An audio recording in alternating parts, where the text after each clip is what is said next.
avec Loïc Ballet. Ah, ça me plaît. Bonjour Loïc. Alors, vous n'êtes pas allé le chercher très loin, on n'est pas allé jusqu'en Chine Jean-Baptiste. pour nous chercher ce petit thé qui va nous faire une bonne tasse dans un instant. Non, vous êtes allé dans les Cévennes. Oui, j'avais demandé à la production de partir au pays du soleil levant, ça m'a été refusé, donc je suis venu dans les Cévennes. C'est pas mal aussi. Hein. C'est une belle alternative. Vous dire autour de nous, 2000 pieds de théiers ont été plantés sur les 3-4 dernières années.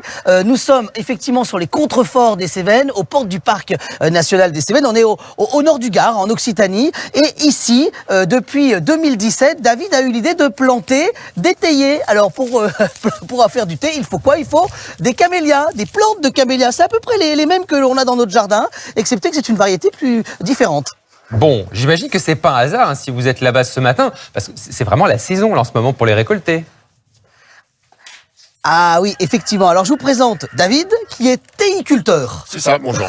Alors David, là, on est en pleine récolte, c'est ça? C'est ça, en pleine récolte avec un petit 15 jours d'avance. Qu'est-ce qu'on va récolter en fait sur le pied de camélia en fait? En fait, on récupère systématiquement les derniers bourgeons, les dernières feuilles qui vont en fait être prélevées délicatement et être posées dans un panier en fait pour le séchage. Ah oui, et alors là, vous allez vous dire, là il y a un petit peu de folklore, mais pas du tout. Ce panier, il est très utile. Pourquoi en fait? Il est en bambou. Il est en bambou, donc il ne prend pas les odeurs. Donc c'est le gros avantage, c'est qu'on ne peut pas polluer en fait le thé qu'on va faire. Et ce qui nous intéresse là, et on avait peur justement hier soir, parce qu'on avait peur du gel, et même on a encore peur pendant les prochains jours là, je crois, parce que en fait, ces petites feuilles craignent énormément le gel, c'est ça hein? C'est ça, à 0 degré en fait, on perd la production comme en 2021.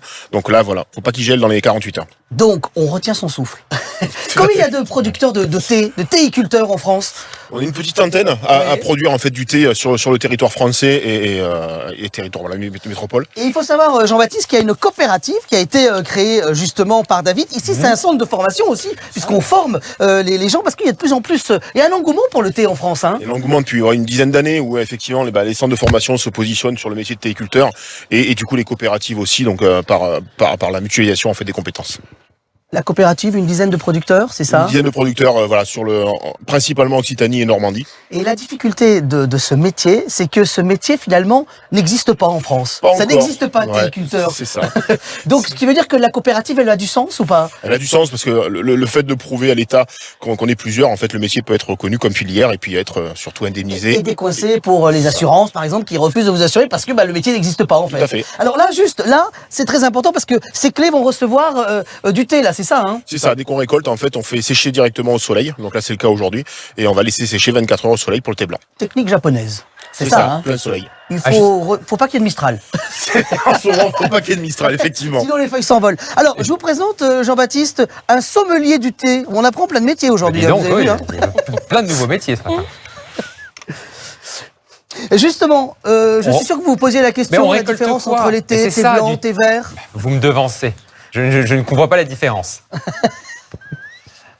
Eh bien, là, justement, il faut savoir que le thé vert, le thé blanc, le thé noir... C'est la même plante de base. C'est la même variété. Et c'est la transformation de la plante juste après cueillette qui va donner les différentes couleurs du thé. Ça veut dire que là, en fait, on a un thé blanc. Thé blanc. Donc celui qui est séché au soleil. D'accord. Donc ça, ce sont les feuilles qui sont le moins transformées, j'aurais envie de dire. Hein. C'est ça, hein? C'est exactement ça. Et là, de ce côté, thé vert. On a un thé vert. D'accord. Donc roulé à la main et cuit au wok. Et on le remarque parce qu'en fait, on le voit, les feuilles sont torsadées et quand on va les mettre dans l'eau, elles vont regardez, venez voir là, on va vous montrer ça à l'image. En fait, elles vont se déployer et c'est très important parce que tout à l'heure, en partant de l'hôtel, j'ai pris un petit sachet de thé, ceux qu'on consomme, qu'on trouve beaucoup en grande surface. Et regardez en fait, le sachet de thé industriel, souvent, qu'est-ce qu'il vous propose?